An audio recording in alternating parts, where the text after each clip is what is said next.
Universal Orlando's Epic Universe officially opens to the public with 5 different themed worlds, including Super Nintendo World and Celestial Park.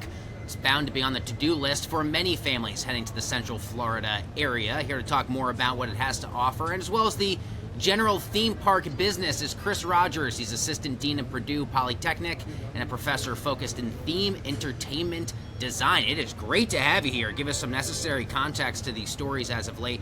Let's start with Epic Universe and Disney's new park in Dubai. Major park expansions that have been planned. What do these developments signal, you think, about the current state of things as well as the future for global theme park destinations, Chris? Yeah, thanks, JD. Yeah, I'm going to tell you it's shifting, right? So we are starting to see more action taking place. At one point in time, really pre-pandemic, it was East Asia. And now we're seeing a lot of action taking place out in the Saudi area, in Abu Dhabi specifically. Recently, the industry just had the Sea Conference out there, and we're starting to see a lot more infrastructure being built and a lot of money thrown into that region of the globe, where we're going to see more of these attractions and parks being built over time. And so Disney's just getting in on the action. How are you seeing these studios leverage their beloved IPs? You know, Train Your Dragon, Super Mario, these are household brands for so many families.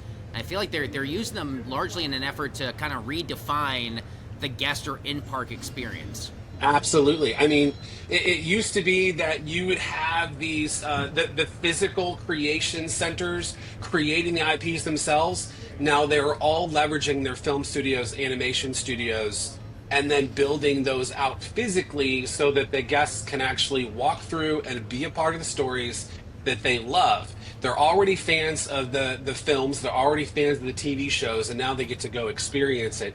And so what these entertainment conglomerates are trying to do is just expand their footprint with each of these IPs through continual sequels, as well as the physical experiences, as not just in the parks, but also even in pop-up experiences as well. Chris, what most surprises you about the state of theme parks today? What most surprises me is the amount of expansion we're seeing now at the pace it's happening. I mean, Universal announced, obviously they have Epic Universe that launched just today, but then they've also announced in the UK, they announced in Frisco, Texas. It's becoming an arms race even more so than ever before, where we're going to see these other companies start to pick up that slack. We're also seeing smaller companies like Persian Entertainment buying multiple properties. And so we're going to see more of these types of physical experiences and parks being built over time.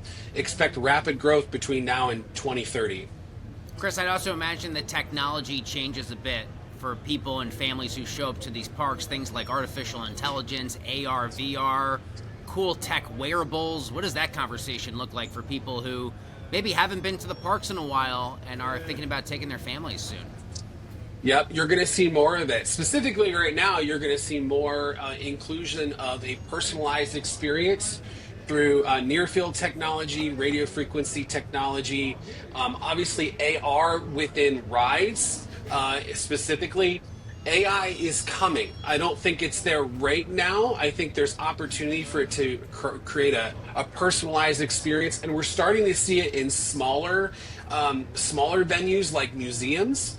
But the major entertainment companies they want to make sure that what comes out of that avatar's mouth is choreographed and nothing is going to surprise the guest. But it is coming, and at the rate we're seeing and the things we're seeing happen, even yesterday with OpenAI and the merger with IO, we are going to see more AI to create that personalized experience over time in the parks. What should we make of Disney's push into the Middle East? I think what they're doing right now is they're extending their brand. I mean, they are not going to be operating the park. They are not the ones who are purchasing that property. It is all with a third-party company. They're literally licensing their brand to the third-party company and creating the park there. I think we might see more of that over time. Not just from them, but from other companies as well. And in that way, does it differ from Disney's other international parks, whether it's in Europe or some of their other properties that they have? Yeah, I mean, so within Tokyo, they partnered with that build, but with the other parks, they own them. And so this is different in Abu Dhabi. This is the first time they have basically given not the keys to the kingdom, but because they're going to have creative license, but they're not going to own the property. Have you had the sense, or maybe what do the numbers and data tell us about Universal kind of trying to scale up against Disney, gain market share for the in-park experience? Is there a top dog in the space, and if so, is it still Disney? And I've always been a personal fan of Disney, but Universal has grown rapidly in the sense that it used to be just a 1 to 2 day add-on to the Walt Disney World experience.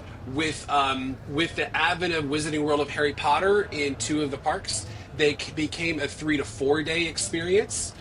And now with Epic Universe, you're going to go to Orlando just to go to Epic Universe, and you might add on a Disney park. And so are they now the top dog? Maybe. It is the largest theme park currently to date globally at 750 acres. And so I think Disney has a challenge on their hands, and I think they know it. And I think they've made announcements over time that will hopefully keep guests there. Obviously, there's the beloved fans. They're never going to leave Disney and the Disney experience. But I think we are seeing, like I said earlier, an arms race. What do you most expect will define the next generation of the theme park experience, Chris? The next generation, and I mentioned this earlier as well, it's going to come down to personalization. It's going to come down to ubiquitous technology.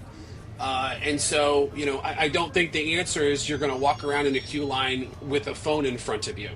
I think it's going to become personalized, but the goal of creating that physical experience is not doing it in isolation. You're doing it with other people, whatever you're doing. And so I think we're going to continue to see that use of technology, but it's going to be embedded, and it's going to be personalized to the guest. Yeah, and of course here, Chris, this is all contingent on broader macroeconomic backdrop, right? Concerns Absolutely. of a pullback in consumer spending, a pullback in the brands or businesses themselves, their ability to spend in CapEx. I got to imagine there are sort of a lot of headwinds to the space that in many ways are out of the controls of the Universals and Disneys of the world. Yeah, I mean, right now, as I've talked with some of the companies out there, specifically on the design and build side, there is some hesitation around cost of goods because of tariffs. But I think as things evolve, and hopefully as things start to settle, and hopefully as deals are made, we will start to see building increase rapidly again. Obviously, they did it with Epic Universe, but it happened mostly before tariffs went into place. And so we're going to see a break and a gap, and there's going to be a little bit of holdback, but then hopefully we'll see things pick up again. Yeah, it's a really important conversation at a fascinating time. Chris Rogers, really grateful for your expertise and for joining us today. Thanks for being here. Thank you, JD.